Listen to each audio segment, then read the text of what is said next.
Aprender japonés, para mucha gente, es como plantarse delante del monte Fuji. Lo ves ahí, imponente, y la verdad es que intimida un poco.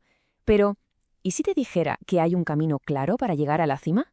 Pues justo de eso va esto, de ofrecer una guía completa para que cualquiera pueda empezar con buen pie y, sobre todo, con confianza. Seguro que esta frase resuena. Es que es una sensación súper común. Hoy en día, con tantísimos recursos, métodos, aplicaciones, es muy fácil sentirse totalmente abrumado antes incluso de haber escrito el primer carácter. Pero calma, que no cunda el pánico. Lo que vamos a hacer es desglosar este viaje en 6 pasos muy claros. Empezaremos por entender ese laberinto inicial del japonés. Luego daremos los primeros pasos con el kana, pasaremos a construir vocabulario y gramática, veremos cómo conquistar la famosa montaña de los kanji, le daremos vida al idioma y por último hablaremos del camino hacia la fluidez. Vamos a transformar toda esa confusión en un plan de acción.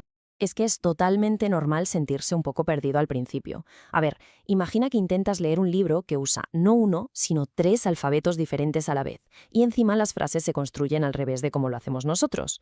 Pues esa es la primera impresión que da el japonés, y por eso, claro, parece un auténtico laberinto. Entonces, ¿cuál es el primer paso? El de verdad, el que no te puedes saltar bajo ningún concepto. Pues es este, dominar los 2 silabarios fonéticos, lo que se conoce como kana. Son literalmente la columna vertebral del idioma. Sin ellos es que es imposible avanzar.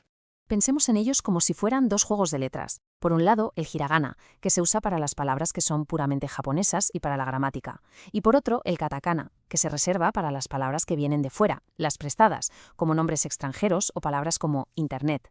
Juntos son la base para poder leer y pronunciar, bueno, cualquier cosa.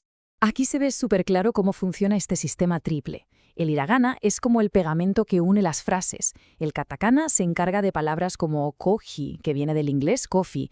Y los kanjis, bueno, los kanjis son como atajos visuales potentísimos que expresan ideas enteras, como Nihon, que significa Japón.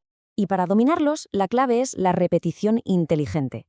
No se trata de estar horas y horas sin más, se trata de usar una mezcla de aplicaciones en el móvil, que hay muchísimas y muy buenas, guías online y sobre todo algo que es fundamental, la práctica de escribirlos a mano.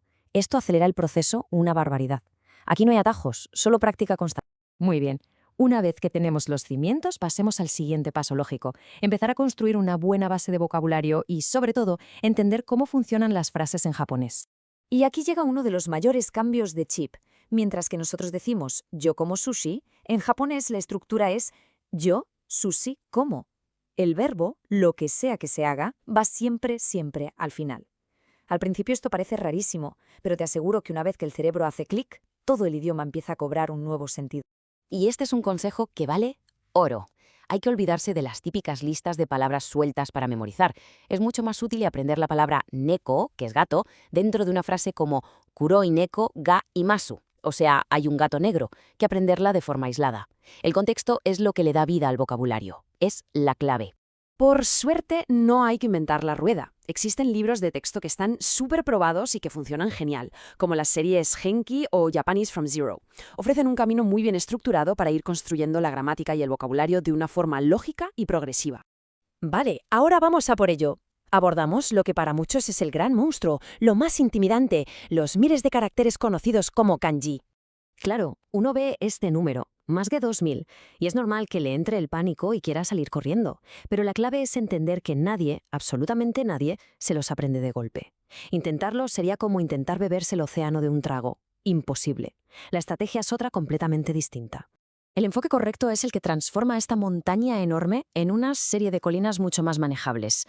Se empieza con los más básicos, se usan trucos para la memoria, por ejemplo, asociar el kanji de árbol, que es mok, con el dibujo de un árbol. Se aprenden siempre dentro de palabras y, sobre todo, se practica un poquito cada día. La constancia lo es todo. Genial.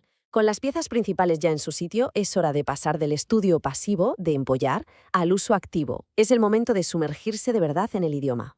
Y ahora viene la parte más divertida, entrenar el oído. Esto es importantísimo para la pronunciación y para entender a la gente.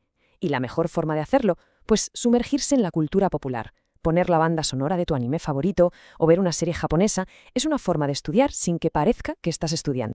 La lectura es lo que hace que todas las piezas encajen, y empezar con manga es una estrategia simplemente brillante. ¿Por qué? Porque las imágenes te dan un contexto inmediato de lo que está pasando y eso hace que sea muchísimo más fácil deducir el significado de las palabras y ganar confianza muy rápido. Y finalmente, el paso que de verdad consolida todo lo que se ha aprendido. Producir el idioma.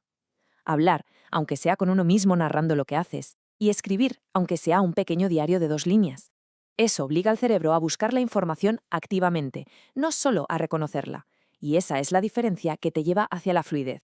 El último principio, y quizá el más importante de todos, es un cambio de perspectiva.